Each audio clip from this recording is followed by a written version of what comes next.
ઉનાળો શરૂ થાય એટલે સ્ટોર કરવાની બધી વાનગીઓ અને બધા મસાલા ભરવામાં આવે છે. પાપડ, મમરી, વેફર અને જાત જાતના મસાલાઓ સ્ટોર કરીએ છીએ. તો આજે આપણે બનાવીશું ખીચિયા પાપડ. તો અહીંયા મેં પેનની અંદર 3 કપ પાણી લઈ લીધું છે.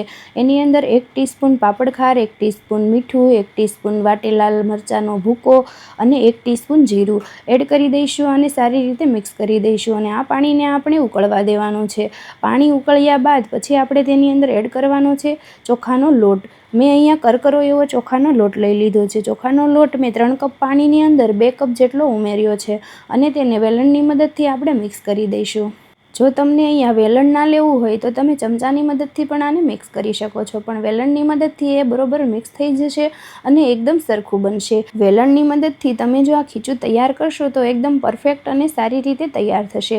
એટલા માટે વેલણનો જ ઉપયોગ કરવો. અને મેં અહીંયા ગેસની ફ્લેમને એકદમ ધીમી કરી દીધી છે. ધીમા તાપ પર જ આપણે આ ખીચું તૈયાર કરવાનું છે. બસ આવી જ રીતે આપણે તેને મિક્સ કરતા જઈશું અને આવી રીતે હલાવતા જઈશું એટલે આપણું ખીચું એકદમ રેડી અને પરફેક્ટ તૈયાર થશે. અહીંયા તમે જોઈ શકો છો કે ખીચું મારું બરોબર મિક્સ પણ થઈ ગયું છે અને એકદમ રેડી પણ થઈ ગયું છે. આ ખીચિયા પાપડનું ખીચું અડધું રેડી થઈ ગયું છે. હવે આપણે ગેસની ફ્લેમને બંધ કરી દઈશું અને ખીચાના બાઉલને નીચે ઉતારી લઈશું અને પછી આપણે તેને સ્ટીમ કરવાનું છે. આ ખીચું બધું આપણે પ્લેટની અંદર લઈ લઈશું અને પછી આ પ્લેટને આપણે સ્ટીમ કરવા દેવાની છે.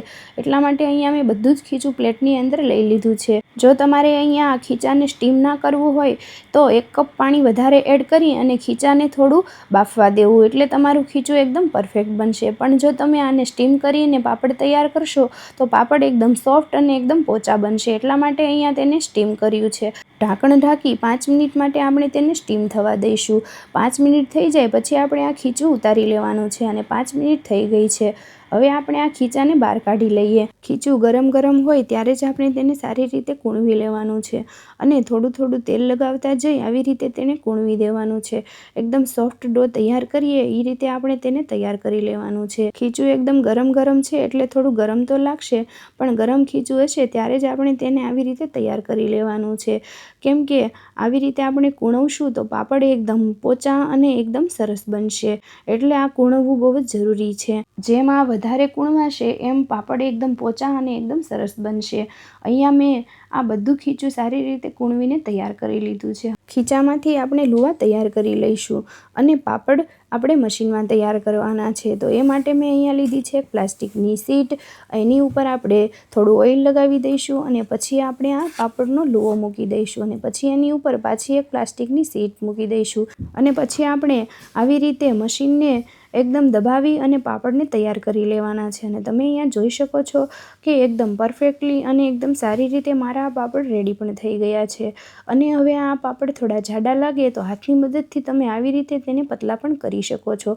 મને થોડો જાડો લાગતો હતો એટલા માટે મેં બધા જ પાપડ આવી રીતે હાથની મદદથી થોડા થોડા પતલા કરી દીધા છે. હવે આપણે તેને એક પ્લાસ્ટિકની શીટ ઉપર બધા પાપડ ગોઠવી દઈશું અને આને આપણે 1 દિવસ માટે સુકાવા દેવાના છે. બધા જ પાપડ મેં મશીનની અંદર બનાવીને તૈયાર કરી લીધા છે અને મારા બધા જ પાપડ મેં અહીંયા તડકામાં સૂકવી દીધા છે. તડકો જો સારો હશે તો તમારા પાપડ 1 દિવસમાં સારી રીતે સુકાઈ જશે. બપોરના 4 વાગ્યા ત્યાં બધા જ પાપડ મારા મશીનમાં બનાવીને રેડી થઈ ગયા હતા અને રાતના 6 વાગ્યા ત્યારે થોડો થોડો તડકો હતો અને તમે અહીંયા જોઈ શકો છો કે પાપડ અડધા સુકાઈ ગયા છે અને મેં બધા પાપડને પલટાવી લીધા હતા અને બીજે દિવસે મારા બધા જ પાપડ તડકામાં સૂકવી દીધા એટલે બધા જ પાપડ બીજા દિવસના 6 વાગ્યા ત્યાં સારી રીતે સુકાઈને એકદમ ડ્રાય થઈ ગયા હતા. કેમ કે આ બધા પાપડને સ્ટોર કરવાના છે એટલા માટે તેને સારી રીતે સૂકવવા દેવા.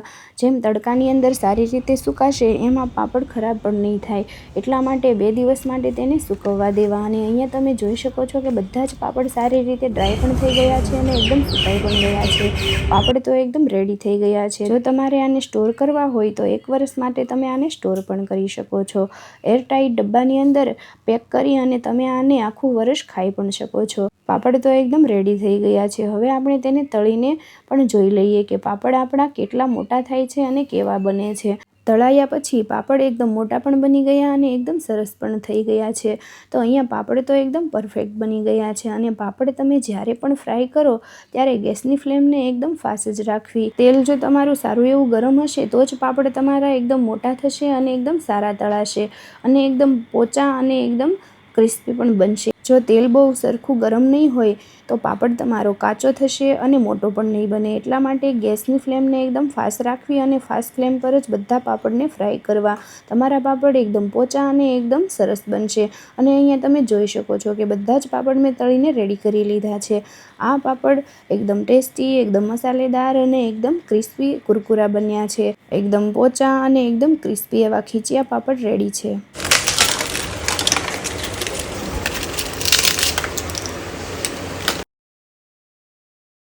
જો આજની આ ખીચિયા પાપડની રેસીપી તમને ગમી હોય તો પ્લીઝ લાઇક, શેર અને સબસ્ક્રાઈબ કરજો.